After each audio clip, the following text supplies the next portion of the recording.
মনে হচ্ছিল সব ক্লান্তি ধুয়ে যাচ্ছে। স্নান শেষে গা মুছতে মুছতে আয়নার সামনে নিজেকে একটু গুছিয়ে নিই।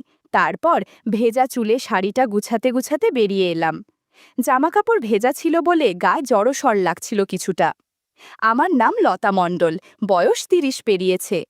আয়নায় তাকালে ভাবি, চুলে কয়েকটা সাদা ধরেছে ঠিকই, কিন্তু নিজেকে আজও ফুরিয়ে যাওয়া মনে হয় না। গায়ের রং ফর্সা, উচ্চতা মাঝারি, কিন্তু হাঁটার সময় মানুষ এখনো তাকিয়ে থাকে। চলার মধ্যে একটা ছন্দ আছে, আর কথার ভঙ্গিতে মাঝে মাঝে কড়া সুর আসে। তবে কাউকে ভালো লেগে গেলে সেই গলার সুরও অনেকটা বদলে যায়। আমি শহরের মেয়ে না। ৭ বছর আগে স্বামী রেখে ছেলেকে গ্রামে রেখে এসেছি। ছেলের নাম রতন, এখন ক্লাস 3-তে পড়ে। আমার বাবা মায়ের কাছেই থাকে। হারান মণ্ডল আমার স্বামী, মাঠে কাজ করে। সন্ধ্যায় ফিরলে তার শরীরে একটা আলাদা গন্ধ লেগে থাকে। সংসারে টানাটানি ছিল, পেট চালাতে শহরে চলে আসা। ভাবছিলাম অন্তত ছেলেটার মুখে ভাত দিতে পারবো। শহরের বাড়িগুলোতে কাজ করতে এসে বুঝেছি, এখানে শুধু বাসন মাজার কাজ না, নিজেকেও সবসময় পরিচ্ছন্ন ও পরিপাটি রাখতে হয়।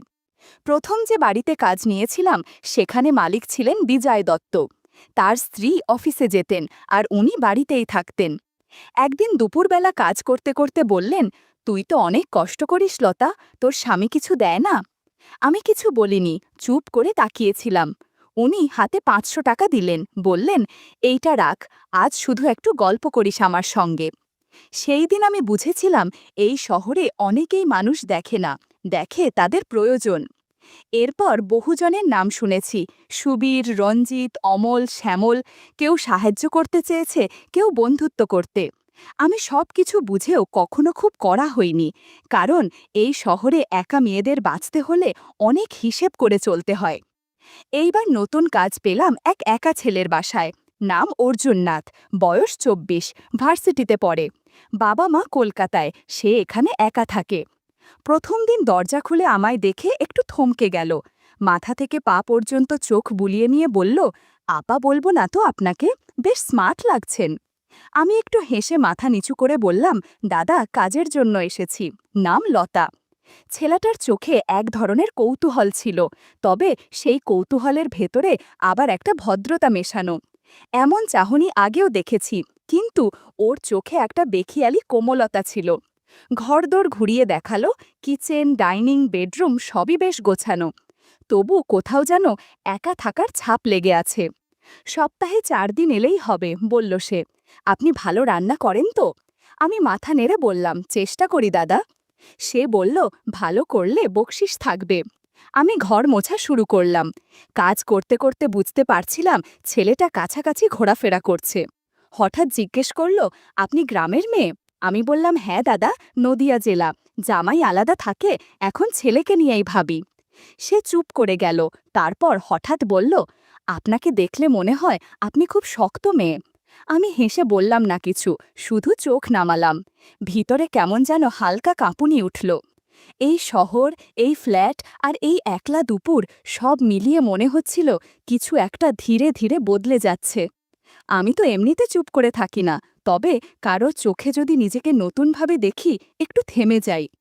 চা বানাতে যেতেই পেছন থেকে অর্জুন বলল, ১ কাপ আমাকেও করবেন? আমি বললাম, কাজের লোকের চা তো আর মালিকেরা খায় না।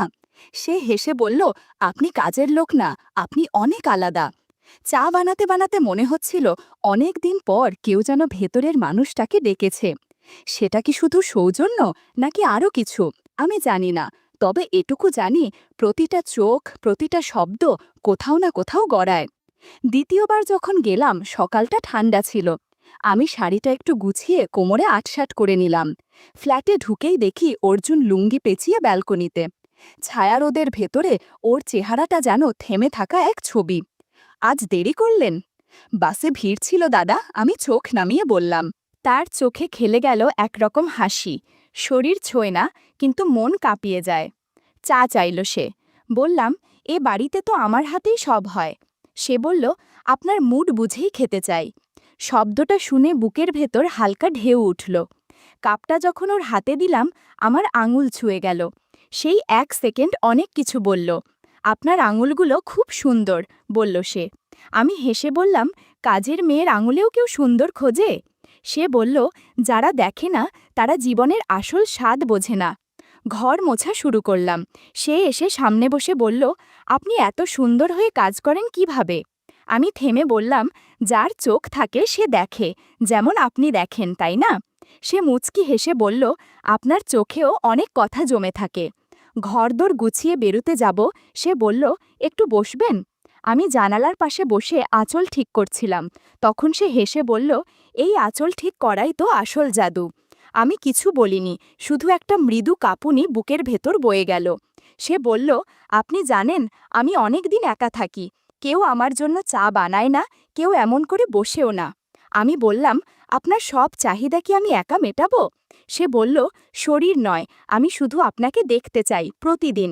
কিন্তু আমরা দুজনেই জানতাম, এমন চাওয়া কখনো শুধু দেখাই থামে না। সকালটা গরম ছিল।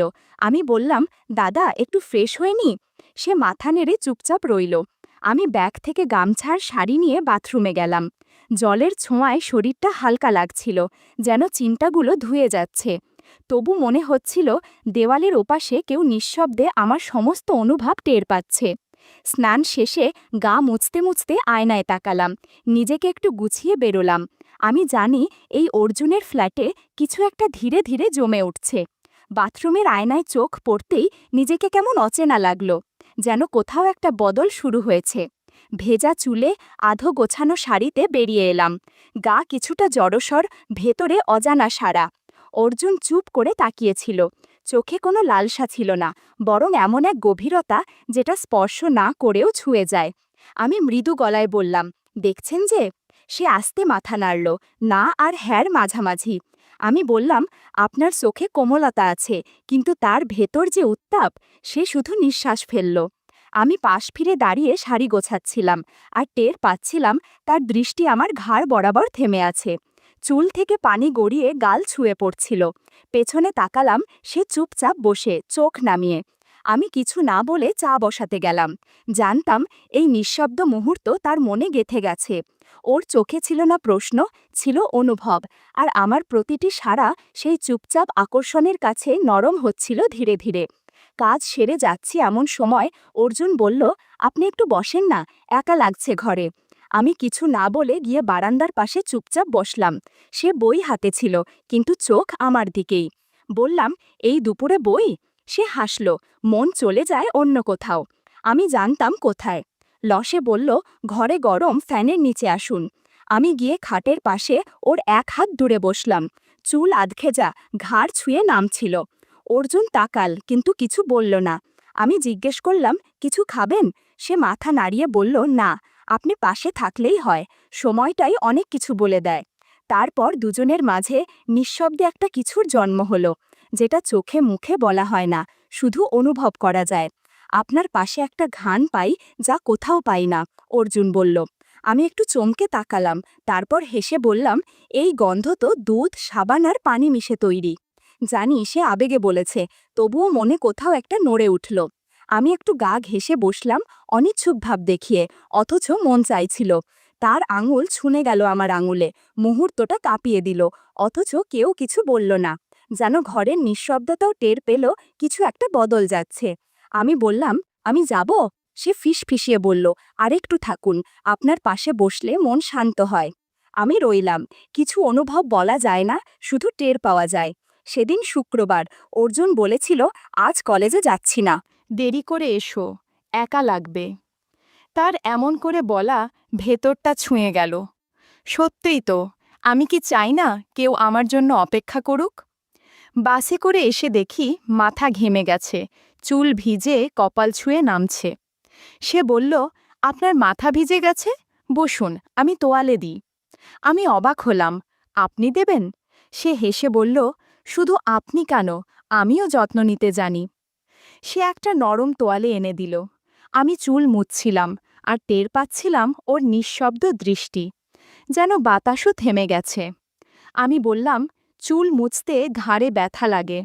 সে বলল, আমি সাহায্য করব? আমি তোয়ালে ওর হাতে দিয়ে বললাম, দেখি আপনার হাতে কেমন যত্ন। সে পেছনে দাঁড়িয়ে চুল মুছতে লাগল। তার হাতের চাপ নরম, নিঃশব্দ। আমি চোখ বন্ধ করলাম। ঘ্রাণ কি সব জায়গা থেকে একই রকম আসে? সে বলল, এই ঘ্রাণে মায়া আছে। আমি বললাম, চুল শুকিয়ে গেছে, আর দরকার নেই।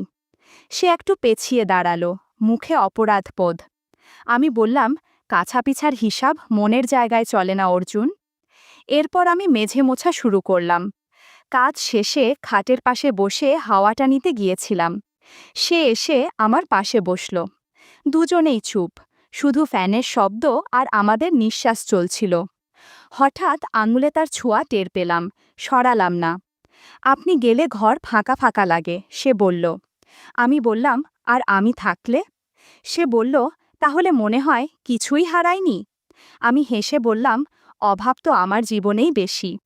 সে চুপ করে রইল। তারপর বলল, আপনার পাশে এলে মনটা থেমে যায়, শান্ত হয়। আমি বললাম, সব ইচ্ছে তো পূরণ হয় না অর্জুন, কিছু ইচ্ছে অপূর্ণ থাকাই ভালো।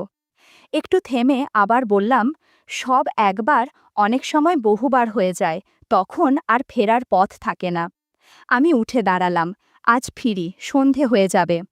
সে চুপচাপ দরজায় এসে দাঁড়ালো। আমি বেরিয়ে এলাম, কিন্তু পেছনে ওর চোখের টান ঠিকই টের পাচ্ছিলাম। পরদিন বিকেলে অর্জুন বলল, অনেক গরম, চলেন কোথাও বেরিয়ে যাই একটু ছায়ায়। আমি হেসে বললাম, এই রোদে জল, এতদিন কোথায় ছিলাম আমি?